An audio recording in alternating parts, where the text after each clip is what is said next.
मार्च 8 रे विश्व महिला दिवस पालन नहीं गंजाम महिला शक्तिर निष्पत्ति प्रतिभाधारी महिला मानक दिज्व सम्मान। ब्रह्मपुर मार्च 8 तारिख में कमापल्ली संकल्प स्कूल खोला मंच रे गंजाम महिला शक्ति अनुष्ठान तरफ विश्व महिला दिवस पालन कर बुधवार गायत्री होटेल सम्मेलन कक्ष एक सांबादिक सम्मेलन रे सभानेत्री वंदिता त्रिपाठी अध्यक्षत आयोजित हो जाइछि। महिला दिवस रे विभिन्न क्षेत्र में सुनाम अर्जन करथिबा बहु प्रतिभाधारी महिला माननकु महिला शक्ति सम्मान रे संबर्धित कराजियो बोली स्थिर होइथिबा एठारे सभानेत्री त्रिपाठी सूचना देथिले। सेहीपरि विभिन्न प्रतियोगिता सह लटरी उठाण और सांस्कृतिक कार्यक्रम कराजियो बोली कहिथिले। संपादिका प्रज्ञा पंडा एठारे कार्यक्रम ने सूचना देथिले। महिला दिवस रे मुख्य आकर्षण भाव में ख्यातनामा क्रीड़ाविद तथा दौड़राणी दुती चांद, चलचित्र अभिनेत्री भूमिका दास और वेद विदुषी सानदेवी प्रमुख जोगदेवार कार्यक्रम रही संपादिका पंडा कहिथिले।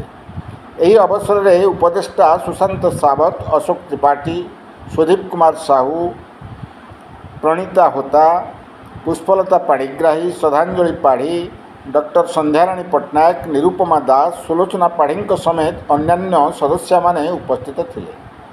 ब्रह्मपुर सुनील विश्वास रिपोर्ट क्रांतिधारा प्लस। महिला शक्ति नूतन भाव कौन कार्यक्रम रही कार्यक्रम हम कौन सम्मान कर गंजाम महिला शक्ति ग्रुप ऑफ ऑर्गेनाइजेशन गठित कर प्रथम थर कहीं विश्व महिला दिवस में आम महिला दिवस पालन करने विभिन्न प्रकार कैटेगोरी प्राय 40 रु ऊर्ध महिला मान तथा पुरुष मानक सम्मानित कर विभिन्न क्षेत्र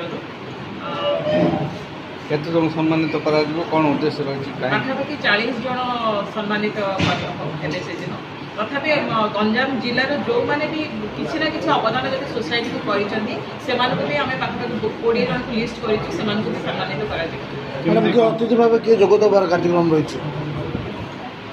एमर मुख्य आकर्षण होती दुती चांद और भूमिका दास वेद विदुषी सन्नदेवी भी आसवा प्रतिश्रुति देती।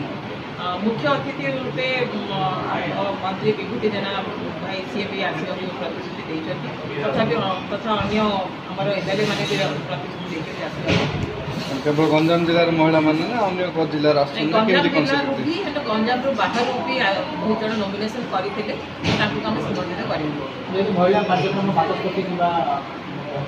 बाचस्पति को आम बाचस्पति को आम जेहतु भुवनेश्वर गोटे कार्यक्रम से निजे अर्गानाइज कर बाचस्पति आसपारे।